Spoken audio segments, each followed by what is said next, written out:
코로나19 감염으로 해외 선교지에 있는 선교사들의 입국이 잇따르고 있습니다. 증세가 심각한 선교사들을 위해 국내 파송교회와 선교단체들은 에어 앰뷸런스를 띄우는 사례도 늘고 있습니다.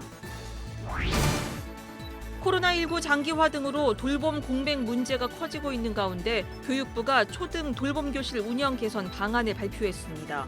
좋은 교사 운동은 개선안에 대해서 돌봄 전담사 중심으로 전환하려는 방향성은 있지만 그 한계가 명확하다며 교육과 돌봄 영역을 분리하고 통합 돌봄 체계를 마련해야 한다고 강조했습니다.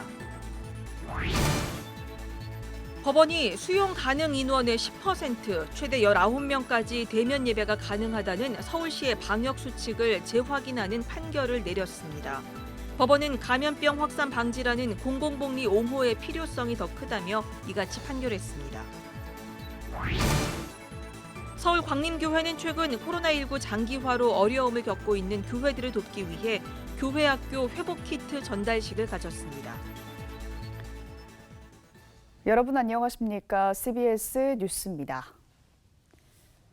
코로나19 감염으로 해외 선교지에 있는 선교사들의 입국이 잇따르고 있습니다. 증세가 심각한 선교사들을 위해서 국내 파송교회와 선교단체가 에어 앰뷸런스를 띄우는 사례도 늘고 있습니다. 천수연 기자입니다.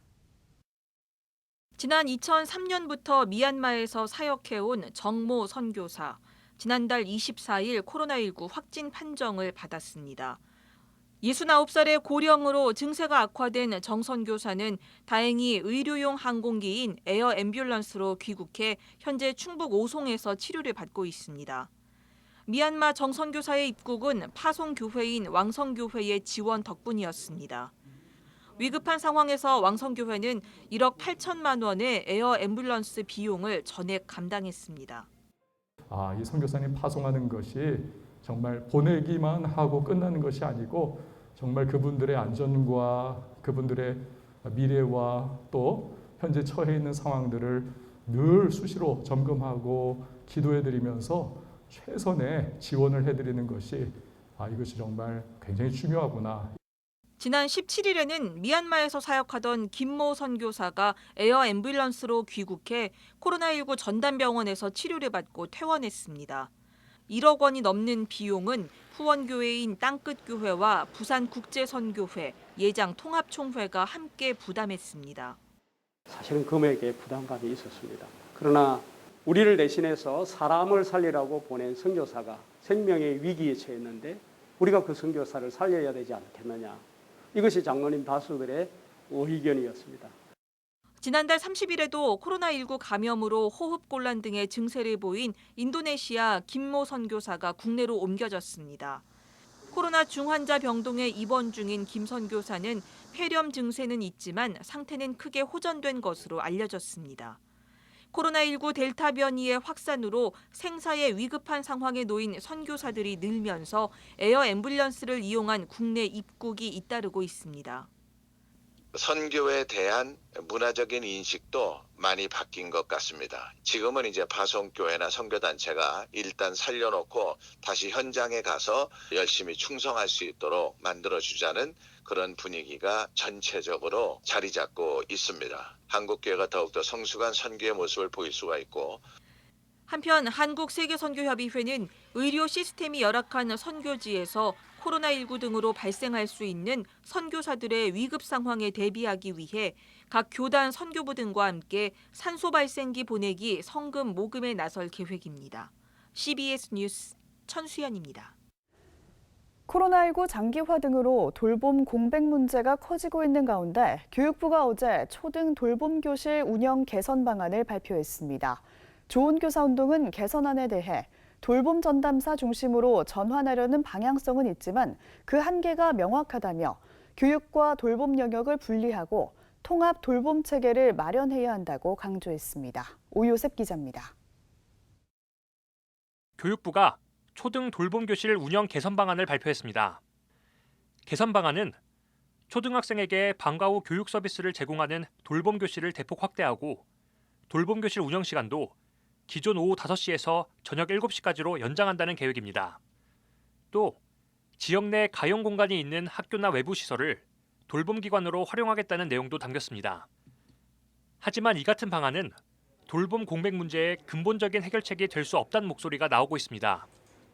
사회적 돌봄에 대한 수요가 초등학교 돌봄 교실로 집중되는 현 상황에서 교육과 돌봄의 질을 높이기 위해선 두 영역이 명확히 분리돼야 하지만 그렇지 못하다는 주장입니다. 기독교사들의 모임인 좋은 교사 운동은 이번 개선안에 대해 임시 방편으로 양적 확대만 추구한다며 초등 교사들이 돌봄 행정에 관여하지 않도록 분리해주는 정책적 고려가 필요하다고 강조했습니다. 교육부의 개선 방안은 교사들의 돌봄 업무를 줄이기 위해 교무 행정지원팀을 별도로 운영하고 돌봄 전담사의 근무 시간을 늘린다는 내용도 있습니다. 하지만 좋은 교사 운동은 개선 노력은 엿보이지만 지원팀 교사의 업무는 더욱 가중되고 책임 소재 등의 이유로 교사와 돌봄 전담사 간에 갈등이 생길 수 있다고 지적했습니다. 내가 교사인지 그런 보육의 어떤 책임자인지 이제 구분이 안 된다 뭐 이렇게 얘기할 정도. 돌봄을 운영하는 그런 행정력이 너무 많이 들어가다 보니까 오히려 이제 교육의 질을 더 떨어뜨리는 좀 그런 부작용들이 나오는 거거든요. 좋은 교사 운동은 학교가 아무리 돌봄을 잘 감당한다고 해도 방학 기간 등 돌봄 사각지대는 여전히 발생한다며 돌봄 공백 문제의 근본적인 해결을 위해선 돌봄 서비스를 통합적으로 관리할 수 있는 전담 부처를 개설해야 한다고 주장했습니다. 각 부서로 분산된 행정 기능을 종합하고 지자체의 산재에 있는 다양한 보육 방안을 통합해 지역 기반의 돌봄 센터를 설립하는 등 사각지대 없는 통합 돌봄 체계를 마련해야 한다고 강조했습니다. 그리고 이 돌봄을 주관하는 부서도 보건복지부, 여성가족부, 또 교육부 이렇게 각각 지금 행정들이 좀 나누어져 있고 그 돌봄 관련 부서를 좀 운영하면서 학교와 협력해 나갈 때 훨씬 질 높은 돌봄 서비스가 이루어질 수 있지 않을까? 이런 아동들의 어떤 방과후나 돌봄을 위한 그런 그 마을 커뮤니티 센터 같은 것을 늘 꼭 반드시 좀 함께 짓는 그런 정책들을 펼쳐가야 되는. 한편 좋은 교사 운동은 지금의 돌봄 서비스는 어른 중심이라며 아동들의 입장이 반영된 대안을 마련할 것을 촉구했습니다. 특히 돌봄 교실 운영 시간을 저녁 7시까지로 확대하려는 계획은 아동의 삶을 고려하지 않은 것이라며 아동들을 10시간 이상 한 학교에 머물도록 하는 것은 인권과 교육적인 측면에서 바람직하지 못하다고 말했습니다. 사각지대 없는 사회적 돌봄을 위한 중장기적 목표와 공동의 노력이 더욱 요구되고 있습니다. CBS 뉴스 오요셉입니다. 법원이 수용 가능 인원의 10% 최대 19명까지 대면 예배가 가능하다는 서울시의 방역 수칙을 재확인하는 판결을 내렸습니다. 법원은 감염병 확산 방지라는 공공복리 옹호의 필요성이 더 크다면서 이같이 판결했습니다. 이승규 기자가 보도합니다. 법원이 예배당 수용 인원의 10% 최대 19명 범위에서만 대면 예배가 가능하다는 서울시의 방역 수칙을 재확인하는 판결을 내렸습니다. 서울행정법원 제14행정부는 서울시 소재 교회와 목회자 등이 서울시장을 상대로 제기한 행정처분 집행정지 신청을 기각했습니다. 집행정지를 신청한 이들은 예배당 수용 인원의 10% 최대 19명 범위 내에서만 대면 예배가 가능하도록 한 것과 방역수칙 위반 또는 확진자 발생으로 폐쇄된 전력이 있는 종교단체의 경우 대면 예배 불가 부분을 문제 삼아 이 효력을 정지해달라는 집행정지 신청을 법원에 낸 바 있습니다. 법원은 서울시 방침으로 신청인들에게 회복하기 어려운 손해가 발생하고 이를 막기 위한 긴급한 필요성이 인정된다면서도 코로나19 유입 이후 최대 위기 상황에 처해 있고 진정 기미가 보이지 않는 점 등을 볼 때 감염병 확산 방지라는 공공복리 옹호의 필요성이 더 크다고 말했습니다. 법원은 또 코로나19 확진자 발생으로 폐쇄된 전력이 있는 종교단체의 경우 교회 내 방역수칙이 제대로 지켜지지 않을 가능성이 있고 방역수칙 위반 전력의 경우에도 반복될 염려가 있기 때문에 대면 예배를 불허한 것은 수긍할 수 있다고 명시했습니다. 법원은 이어 거리두기 4단계에서도 최대 19명까지 대면 예배를 허용하고 있어 대면 예배가 전면적으로 금지되는 것은 아니라며 비대면 예배를 위한 장비 구매가 사실상 어려운 교회의 경우에도 제한적으로나마 대면 예배가 가능해졌다고 덧붙였습니다. 현재 서울시는 거리두기 4단계를 적용해 예배당별 수용 인원의 10% 최대 19명까지만 대면 예배를 드릴 수 있습니다. CBS 뉴스 이승규입니다. 서울 광림교회는 최근 코로나19 장기화로 어려움을 겪고 있는 교회들을 돕기 위해 교회학교 회복키트 전달식을 가졌습니다. 광림교회 청년선교국은 지난 2008년부터 해마다 여름 교육 선교를 진행해 왔으며 올해는 코로나19로 어려움을 겪는 100개 교회에 교회학교 회복키트 2,000개를 전달합니다. 교회학교 회복키트에는 아이들을 신방할 때 사용할 수 있는 신방키트와 예배에 사용할 수 있는 핸드마이크, 교회학교 공과교재 1년치 내용이 들어간 USB 등이 담겼습니다. 광림교회 김정석 담임 목사는 이번 교육 선교를 통해 다음 세대 예배가 회복되고 교회학교가 다시 세워지길 바란다고 말했습니다. 한국기독교교회협의회 언론위원회는 7월에 주목하는 시선으로 서울대 청소노동자의 죽음과 한국지식인사회의 빈곤을 선정했다고 밝혔습니다.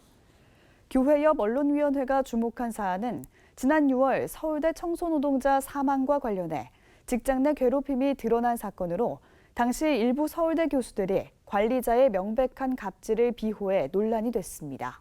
언론위원회는 서울대 청소노동자의 죽음을 조사한 고용노동부가 일부 직장 내 괴롭힘 사실이 있었다고 발표했다면서 이번 사건을 통해 기만적 선의로 포장한 계급의식과 집단주의가 드러났다고 꼬집었습니다. 언론위원회는 이번 사건은 잘못된 조직 문화와 열악한 노동 환경이 빚어낸 결과이기도 하지만 다른 한편으론 지식인 사회의 민낯을 적나라하게 폭로된 현장이기도 하다면서 한국 지식인 사회의 성찰을 바라는 마음에서 이번 사건을 7월에 주목하는 시선으로 선정했다고 말했습니다.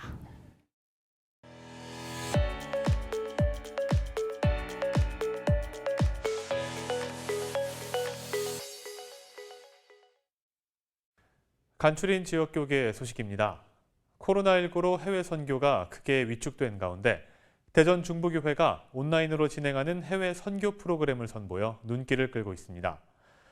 WK 뉴딜 국민그룹의 박항진 대표가 전북교회협의회에 마스크 100만 장을 기부했습니다. 코로나19로 인해 해외 선교 활동이 위축되고 있는 가운데 대전 중부교회가 온라인을 통한 해외 단기 선교 프로그램을 진행해 새로운 선교 모델을 제시했습니다. 온라인 줌 어플리케이션을 통해 진행된 이번 단기 선교 프로그램은 예장합동총회 세계선교회 소속의 싱가폴, 태국, 몽골, 인도네시아 선교사가 현지에서 참여하고 교회 성도들이 동시간대에 접속해 현지의 선교 상황을 듣고 함께 기도했습니다. 이번에 이렇게 줌 온라인을 통해서 선교사님과 연결하고 함께 선교지의 마인드와 또 선교의 사역의 현장을 돌아볼 수 있게 돼서 너무나 감사하고 너무나 기쁩니다. 하나님께서 우리에게 더 좋은 기회를 주신 줄로 믿고 열심히 하고 있습니다. 대전 중부교회는 1984년 첫 해외 선교사를 파송해 현재 20여 곳의 해외 기관과 선교지를 후원하고 있으며 교회 내 평신도 선교사 훈련 기관인 대전 LMTC를 운영하고 있습니다. WK 뉴딜 국민그룹 박항진 대표가 전북 지역 노회장 협의회에 지역 교회를 위해 사용해달라며 마스크 100만 장을 기부했습니다. 박항진 대표는 기부 문화를 정착시키는 데 힘을 보태고 더불어 지역 교회를 위한 마스크 기부 활동을 확대해 나가겠다고 전했습니다. 전북교회협의회 정경호 목사는 아름다운 나눔의 손길에 감사하다며 더 어려운 이웃과 교회에 마스크를 전달하겠다고 말했습니다. WK 뉴딜 국민그룹은 마스크를 전문 수출, 유통하는 업체로 마스크 10장을 수출하면 1장을 기부한다는 기부 철학으로 따뜻한 나눔을 실천하고 있습니다. 한국기독교교회협의회는 미얀마에 대한 국제사회의 인도주의적 지원이 필요하다면서 긴급 모금에 동참해달라고 호소했습니다. 교회협의회는 군부 독재와 코로나19 대확산으로 인해 미얀마 시민들의 생명이 위협받고 있다면서 국제사회가 의약품과 백신 등을 긴급히 지원해 줄 것을 요청했습니다. 예장통합총회 순교자 기념선교회는 최근 서울 종로 5가 한국기독교회관에서 순교자 유자녀들에게 장학금을 전달하고 위로하고 격려하는 시간을 가졌습니다. 순교자 기념선교회는 이 자리에서 10명의 학생들에게 장학금을 전달하고 순교자 배형규 목사의 유가족에게 위로금을 전달했습니다. 한국장로교 여성협의회는 오늘 여전도회관에서 임원회를 개최하고 93회 한국장로교 부인전도회 창립 예배를 연기하기로 했습니다. 한국장로교 여성협의회 임원회는 코로나 상황으로 다음 달 16일에 예정이었던 93회 한국장로교 부인전도회 창립 예배를 10월 28일로 연기한다고 밝혔습니다. 예장통합총회 교단신문인 한국기독공보이사회는 현 사장인 안홍철 목사의 연임을 만장일치로 결의하고 다음 달 총회에 인준을 청원하기로 했습니다.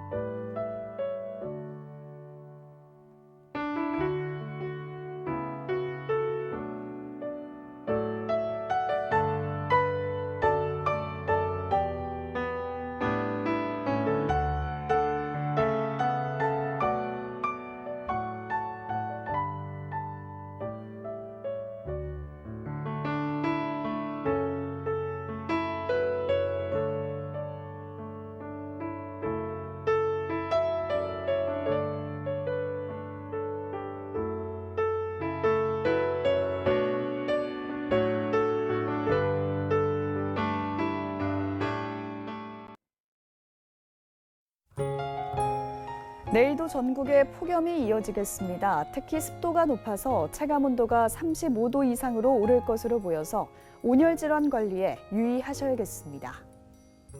내일 아침 최저 기온은 22도에서 27도, 낮 최고 기온은 31도에서 36도로 예상됩니다. 오늘 준비한 소식은 여기까지입니다. 함께해 주신 여러분 고맙습니다.